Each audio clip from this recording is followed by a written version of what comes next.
I wish we'd been able to move the cloture and amendment votes we'll consider today to yesterday. I made an offer to do so because it's hard to see the point in allowing yet another day to elapse when everyone's already had a chance to say their piece, when the end game appeared obvious to all, and when the need to move forward in a thoughtful but expeditious manner seemed perfectly clear. But this is the Senate. Members are entitled to different views, and members have tools to assert those views. It's the nature of the body where we work. Moreover, it's important to remember that it's not just the denial of consent that's brought us to where we are. The kind of short-term extension that would have provided the Senate with the time and space it needed to advance bipartisan compromise legislation through regular order was also blocked in a floor vote. But what's happened has happened, and we are where we are.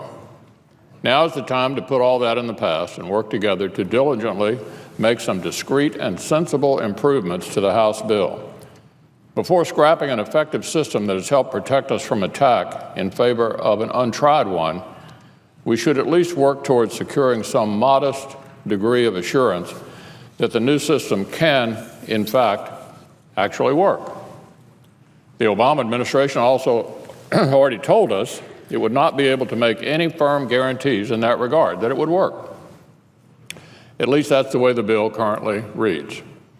And the way the bill currently reads, there's also no requirement for the retention and availability of significant data for analysis. These are not small problems. The legislation we're considering proposes major changes to some of our nation's most fundamental and necessary counterterrorism tools. That's why the revelations from the administration shocked many senators, including a lot of supporters of this legislation. It's simply astounding that the very government officials charged with implementing the bill would tell us, both in person and in writing, that if it turns out this new system doesn't work, well, then they'll just come back to us and let us know. If it doesn't work, they'll just come back and let us know.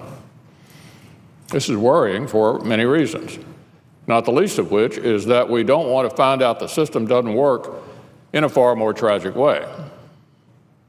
That's why we need to do what we can today to ensure this legislation is as strong as it can be under the circumstances. Here are the kind of amendments I hope every senator will join me in supporting today. One that would allow for more time for the construction and testing of a system that does not yet exist. One amendment would allow for more time for the construction and testing of a system that doesn't yet exist.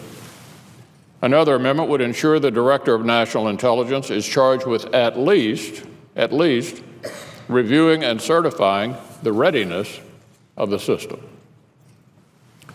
Another that would require simple notification if telephone providers, the entities charged with holding data under this bill, elect to change their data retention policies. Let me remind you that one provider has already said expressly and in writing that it would not commit to holding the data for any period of time under the House-passed bill unless compelled by law. So this amendment represents the least we can do to ensure we'll be able to know, especially in an emergency, whether the dots we need to connect have been actually wiped away. We'll also consider an amendment that would address concerns we've heard from the nonpartisan administrative office of the U.S. courts. In other words, the lifetime federal judges who actually serve on the FISA court. In a recent letter, they wrote that the proposed amicus provision, quote, could impede the FISA court's role in protecting the civil liberties of Americans, end quote. I'd ask that a full text of that letter be inserted into the record.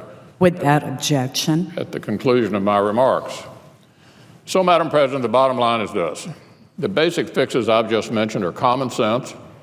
Anyone who wants to see the system envisioned under this bill actually work will want to support them. And anyone who has heard the administration's, well, we'll get back to you if there's a problem promise, should support these modest safeguards as well. We may have been delayed getting to the point at which we've arrived, but now that we're here, let's work cooperatively, seriously, and expeditiously to move the best legislation possible and prevent any more delay and uncertainty.